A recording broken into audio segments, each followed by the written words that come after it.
and our God, we thank you for the events of this day so long ago. And we thank you for the events of this day, that we are gathered here in your name to honor and praise you. May we open our minds and our hearts to your understanding and your belief. Amen. Some of you may have watched a game show on television called Deal or No Deal. Anybody watch Deal or No Deal? It's an interesting game show, and there are 26 cases held by 26 attractive young women with different amounts of money in them. Actually, just the numbers. And the contestant has to pick one of these cases, hopefully the one that contains the thing saying it's $1 million. And so they pick a case, and then they have to pick succeeding cases, and with different values. And they may pick 5 cases, and these come off on a board, and the guy up in the booth says, I will pay you so much money for the case that you have. Deal or no deal? Well, most of the contestants hold on to these cases because they believe that they have the $1 million. Now, you can probably guess how many of these people actually have the $1 million. Not too many. Some of them hold on to the bitter end because they believe so strongly that they know what's exactly in that case. There's a difference between knowing and believing. And if we would know things, that would seem to lead us in one direction. If we believe things, it seems to lead us in another. But of the two, belief really is the stronger and the better. The resurrection of Jesus. Each of the 4 Gospels has a little different story about what happened and how it happened and who was there and what was going on. The Gospel of John has Mary going to the tomb by herself at first. And there she finds the stone is rolled away and the tomb is empty. And she runs back and tells the disciples. And the disciple whom Jesus loved, John supposedly, and Peter run to the tomb. There they go in, and it's empty. And they believe. Now, I find this pretty interesting because they didn't meet the Lord, they just saw an empty tomb. And they believed. Then they went back to the other disciples. Mary stayed around. And when she looked in, there were 2 angels there. And they said, why are you weeping? And she said, where have you laid him? I want his body. Here were the people closest to Jesus who didn't understand what he was talking about. They didn't remember that he said, I have to go through this, I'm going to be killed, and then in 3 days I'm going to be raised again. They didn't understand this. And so it's a surprise. Jesus was standing behind Mary, and he said to her, woman, why are you weeping? And she, thinking he was the gardener, said, where have you laid him? And he said, Mary.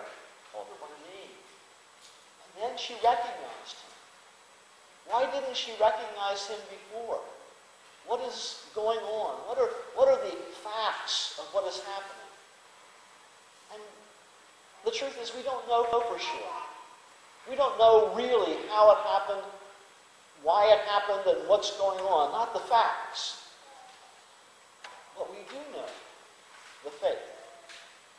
Mary, seeing Jesus, goes back to the other disciples and says, I have seen the Lord. It has made a difference in her life. It seems to me that if we have the eyes of faith, we need to see the Lord as well. Because everything wasn't crystal clear back then. Sometimes we say, oh, if we had just lived back then, if we could have seen Jesus, if we could have been one of his disciples, how differently it would be for us.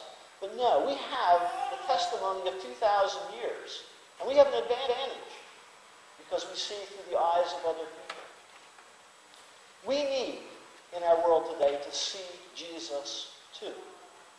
But it's not in the facts. It's not in figuring out all the details. I think it is somehow in understanding the faith that is involved. Some years ago, I was sitting in my office in my home in Bethlehem, and our house was on one of the main streets in town. And it was a summer afternoon, and I was working on the computer, and all of a sudden I heard the screeching of tires.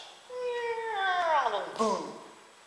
And I lived on that corner long enough to know that that meant that there was an accident there.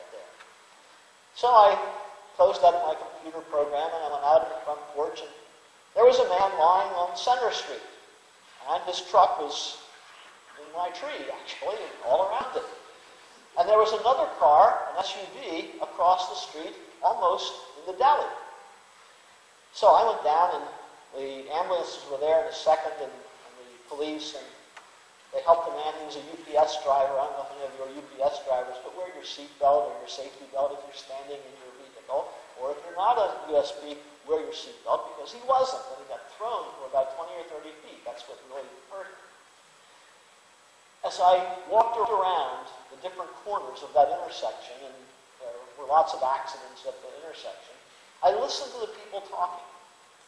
And on one corner, the people said, the UPS driver went through the red light. On the other corner, they said the woman driving the SUV went through the red light. One of them was incorrect. But the reality was that there was an accident there. A man was hurt. Actually, a woman was hurt too, but he was taken to the hospital. She was treated there. You never know all the truth of that. People from this side saw it one way. People from that side saw it another. But you have to go from the reality. And the reality was that something happened. Something happened that changed these people, their vehicles, their lives. Jesus changed life. What happened 2,000 years ago changed the whole course of Western civilization. Something happened there. Something happened that changed the lives of the disciples. Something happened there that changed our lives. And if we can believe, if we can have the eyes of faith, we might indeed see Jesus today. Now, I don't know why it's so difficult for people to have faith or belief today. We believe in so many things. How many of you believe when you flip a switch in your house that a light is going to go on? Okay? You do, right? You just do it. You just flip it on.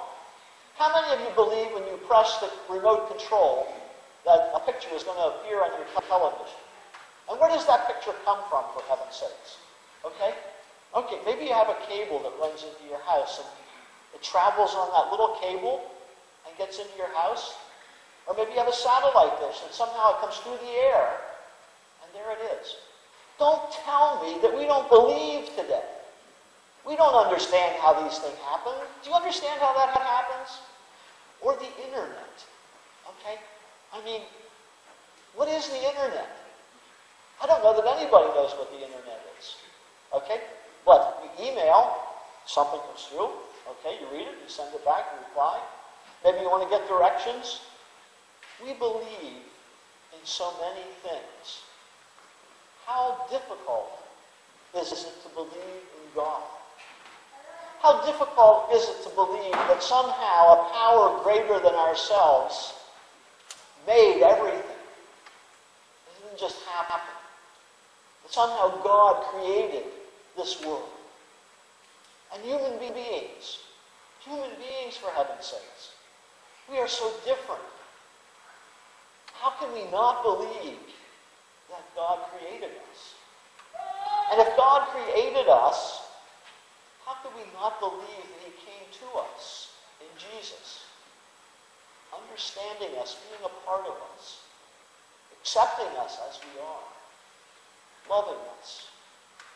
Now, I have to tell you that over the years, the message has gotten changed and mixed up and maybe not revealed as fully as it could. But Jesus came to us as God with us because God cared about us. Not to judge the world, not to condemn people, but to offer them life and abundance. That God who came through Jesus comes to us today. We celebrate Easter time, the resurrection. The message that Jesus brought from God is that we are God's special children. We are loved by God for who we are. And that God loves us just as we are. Now, that doesn't mean he doesn't want us to be a little bit better, and that's good. If we can believe that God created this world, came to us through Jesus, then we can change our lives. We have to believe in the message that Jesus brought to us. A message of loving ourselves and loving others as we love God. A message of treating other people with respect and dignity as God has done for us through Jesus Christ. It's a simple message. Jesus didn't write a book to tell it about it. The disciples wrote down the books of what they remembered. The message was very simple. You are called to love the Lord your God with all your heart and soul and mind and strength. Love your neighbor as yourself. Mary, close to Jesus, was upset by his death, not aware of his resurrection. And yet, she saw him, and her life changed. We need to see Jesus today, here in this place, in this world, in our family, our friends, our neighbors. We need to see Jesus today in us, that we bear the image of God and the love of God. It's hard to understand how this God can love us that much. And yet he did. Look around and see him today. See him in the mirror. See him in others. And show him to others through yourself. Let us pray. Our Lord and God, we celebrate your resurrection, your life. We thank you that we have the eyes of faith, that we can see